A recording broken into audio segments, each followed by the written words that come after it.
Welcome to Redbeard Radio. I'm Brian Keith, and today we're talking about when to start building your sales team.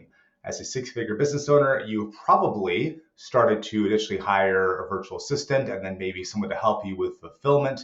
And as you build out the operations side, you start to get more and more leads coming in from the marketing side, and then eventually you realize, man, I'm not really following up with people one-on-one with a human touch as I should.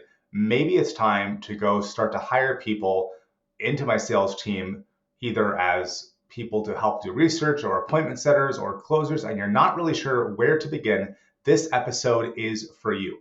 We're talking with Andy Strohm, who we had on episode 147, talking about strength training your business for long-term clients. And Andy is a guy I've used to source a salesperson for one of the companies I'm COO for. Just fantastic to have you back on the show, Andy. Thanks for having me, Brian. Yeah, I love this. It's a critical question because sometimes we don't know when to make the transition to using a salesperson. And it's one thing to train someone how to do something technical you know how to do, whether it's pouring a foundation for a house or pressure washing something or writing an email. But to outsource the sales process to another human being is simultaneously the most important thing and the most terrifying thing for an entrepreneur to do. So help us understand, how does someone know when they should start seriously considering that? Yeah, that's a great question. And obviously, with most business problems, you have a lot of different perspectives. One of the things that shaped my perspective in terms of timing, especially for small businesses, entrepreneurs, solopreneurs, was my very first coach in small business told me something about what he called the kingmaker equation.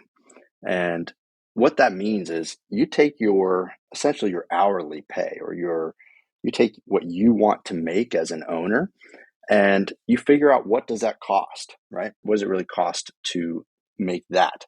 And then anything below that level of earning, you need to find a way to outsource as quickly as possible, starting at the bottom, the least expensive to outsource, and moving up.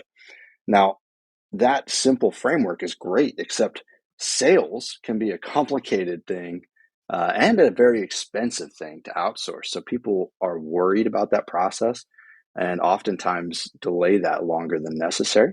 So my opinion of that is simply, it becomes obvious that your sales duties are taking away from your ability to grow the business at scale. And working on the business, obviously, is better for scale than working in the business. And sales is part of working in the business. A lot of people, as they first start out, they believe that's kind of working on the business, right? You're finding people to sign up, to buy, to become clients, whatever. And it feels like that's a working on the business activity. And compared to something like, mopping a building or typing out SOPs, it is. But, compared to sitting on a board of directors or something like that, it's certainly not, truly working on the business. It is absolutely in it.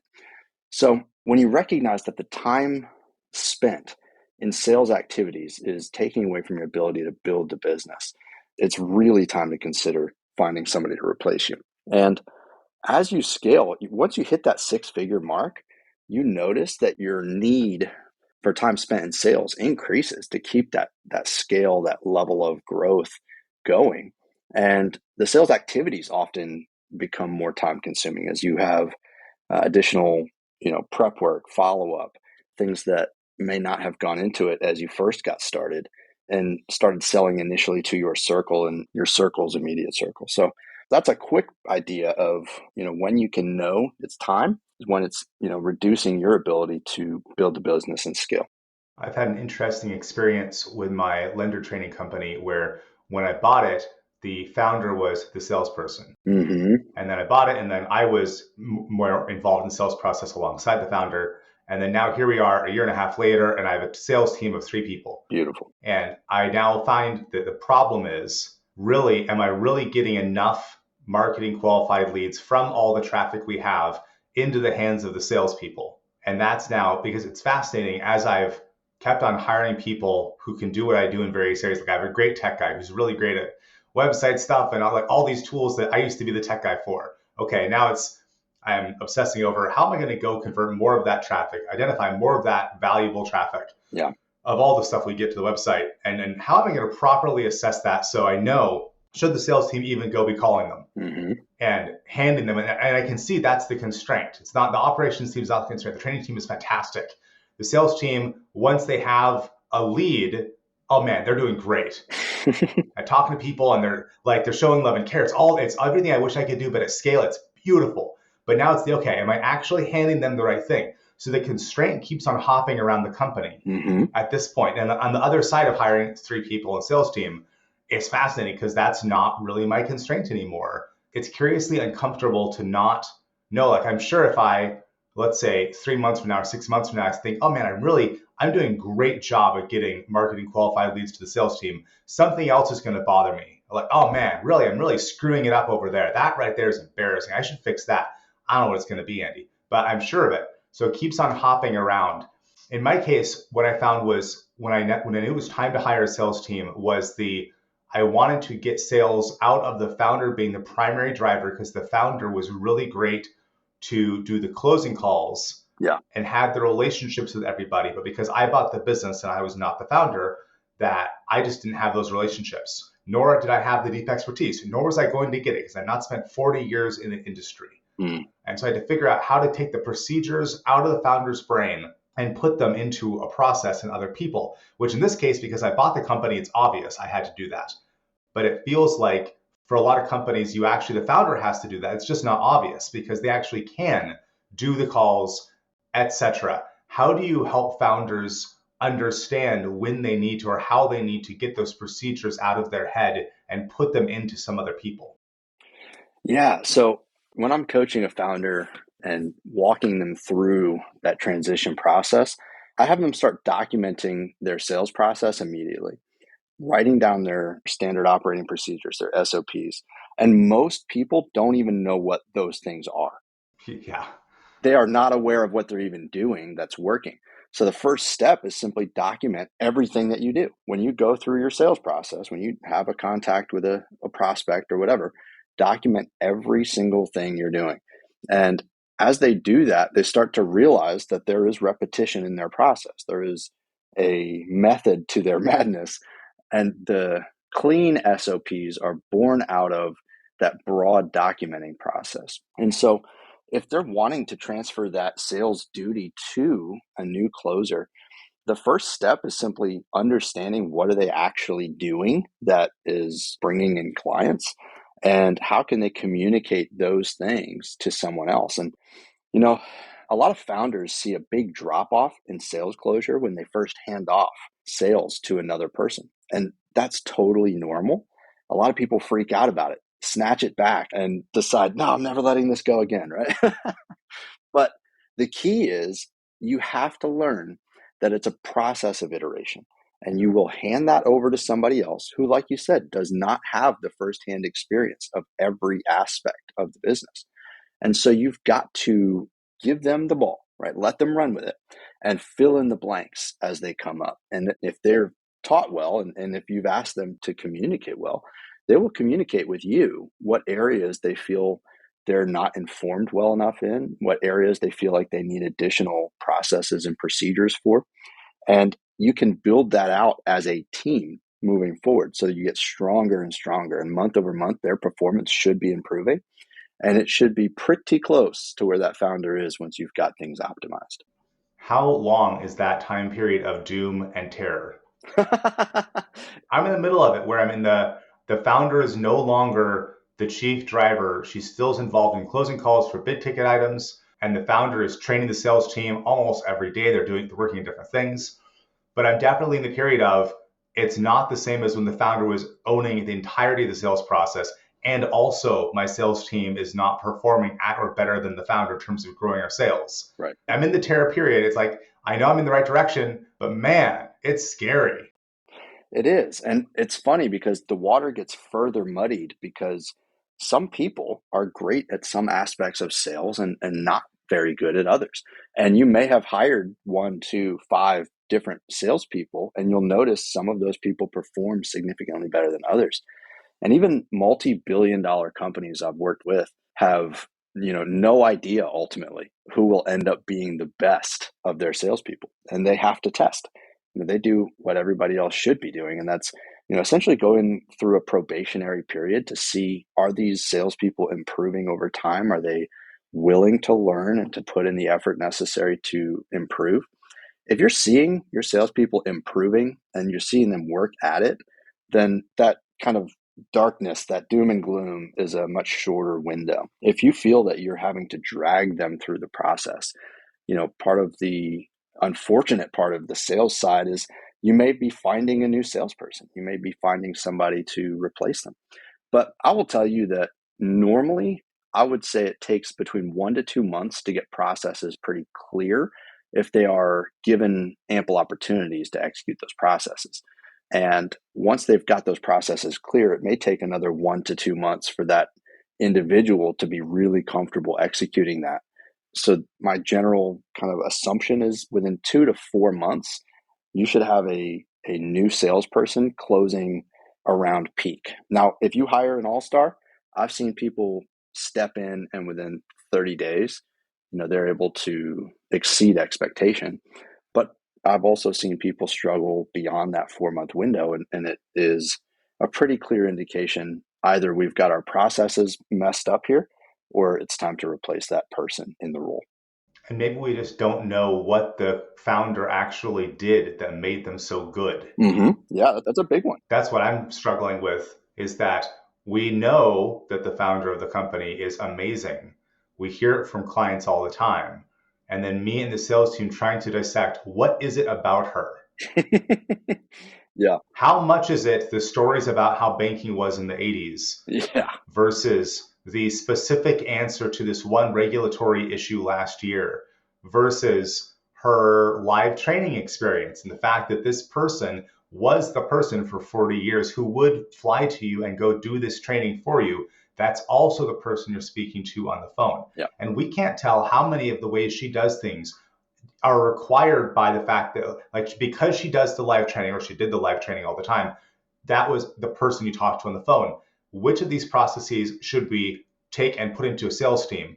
And which processes does a sales team need to create from scratch? But they're not the ones doing the training. The company's bigger now. We have a bunch of other trainers.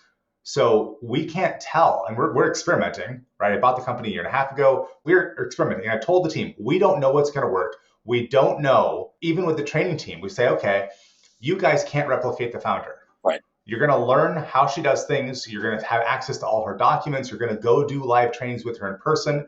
And at the end of the day, you'll never be the same as her. So we need to figure out, what is your style? How can you bring your unique gifts? And also, don't try to be like the founder, because our ideal trainer, when our training team is, let's say, 5 people instead of 1 founder, none of those 5 people should try to be like the founder. It won't work. And we're working on that in the sales team, saying, yeah, we have 2 appointment setters or market research kind of people. They should not try to be like the founder. They should try to do this tiny little role and do it really, really well that feeds into this machine of this company. Absolutely. That is much bigger than the founder and a couple of admins.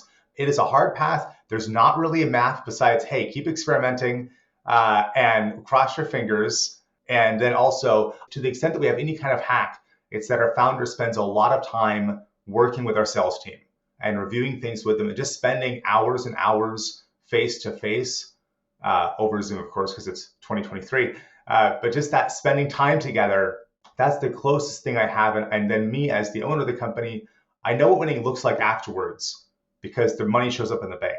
I assume that I do not know what winning looks like beforehand, about duration of sales cycle, about how many calls the founder should be closing herself versus with the stack. I just don't know. And all I can do is experiment, and that's all I can do. That's right. And you brought up a couple points I think that are important.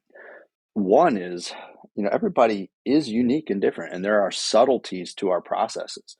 I've heard stories of, professional athletes talking about their individual coaches, right? One coach may have a very rigid process and hyper specific amounts of time. Everybody gets very specific coaching. And another, people don't believe they actually do any coaching, and yet they're hyper successful. The reason is they have subtle cues and little touch points throughout a practice that add up to big changes in the end. And those same concepts apply in a sales flow and process. I've had individuals work for me who are very mechanical and process driven. They dialed it into a very specific system, and they could execute their system to great success. And then I've had other people who were more, dialed in on emotional intelligence, and their feel for sales was elite. And so they didn't have a specific process, and they walked through every conversation uniquely and in a different pathway. But they also were able to be very successful. And it was because they were playing to their strengths individually, and they were ultimately executing on what were essentially the core expectations of the sales job. And that was kind of number two that I wanted to touch on is you mentioned, you don't know what is the founder doing that's bringing them so much success, and what should I bring to my sales team? Oftentimes I find that boiling it down to a couple core things that take place and allowing people, to have their own flavor on top of that is really successful. And what that means is, do they have a certain order that they communicate to people in, or do they have a certain process of displaying a service or a product? What are the things that are big levers in their flow and their process? And then how can I boil that down to a couple of key expectations of my sales team, and then allow them the flexibility to experiment as they go and find their best path to be successful. And the ones who I think will be ultimately most successful are going to embrace that process of experimentation. The ones who ultimately fail are the ones who repeat the same cycle, repeat the same process, and hope that the results will end up better. Have you ever been canoeing down a river or kayaking down a river? Absolutely.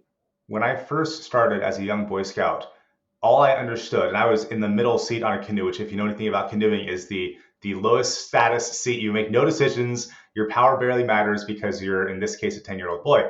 And all I knew was paddle really hard. And then on my second 50-mile canoe trip with the Boy Scouts, I was in a bow position, which now your job is still mostly to paddle. You're not making steering decisions for the most part. But still, at that age, my understanding was paddle really hard. But I noticed that there were some of the more experienced people where I would be busting my butt to go on some of these corners or through some minor rapids. And some of the older people, especially the adults, they would be barely paddling at all. And I thought, they're going to die. They're barely paddling at all. And they said to me, though I didn't get it, that you don't have to paddle hard. You only have to go slightly faster than the water. And in fact, if you only paddle slightly faster than the water, you have way more time to be aware of your environment.